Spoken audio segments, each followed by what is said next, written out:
Yeah, my dad had the American dream. You know, marry your high school sweetheart, buy a house, and take your kids to see the Yankees. But things are different now, and even baseball's changed from when my dad was growing up.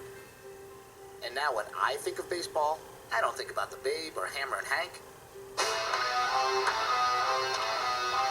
I think of steroids. This one is a monster! It is out of here! After the strike of '94, baseball was almost dead. But then Mark McGwire and Sammy Sosa started smashing home runs, racing toward the single-season record. You see, about 1,000 years ago, Babe Ruth hit 60 home runs in one season. And then when my parents were still kids, Roger Maris hit number 61. He was the home run champ for 37 years, until Big Mac came along and crushed that record with 70 home runs, and baseball was saved. Mark McGwire, you have just broken the home run record. What are you going to do next? We're going to Disney World!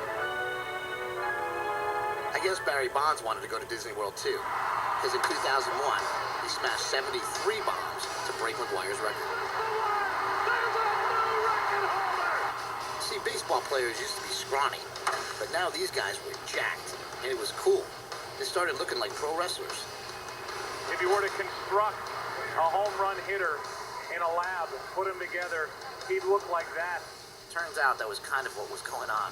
The man with ties to some big-name athletes has been charged with providing performance-enhancing drugs to the pros. The guy with the pencil-thin mustache is Victor Conti. He used to be the bass player for Tower of Power, but when that career didn't work out, he did what any failed musician would do. He started selling undetectable steroids to athletes. Will you name names? Thank you. There will be a naming of names. Conti's files named over 250 athletes, including the home run king himself, Barry Bonds. And then something even crazier happened. Jose Canseco wrote a book. The surprise wasn't that he was literate. It's what he wrote about.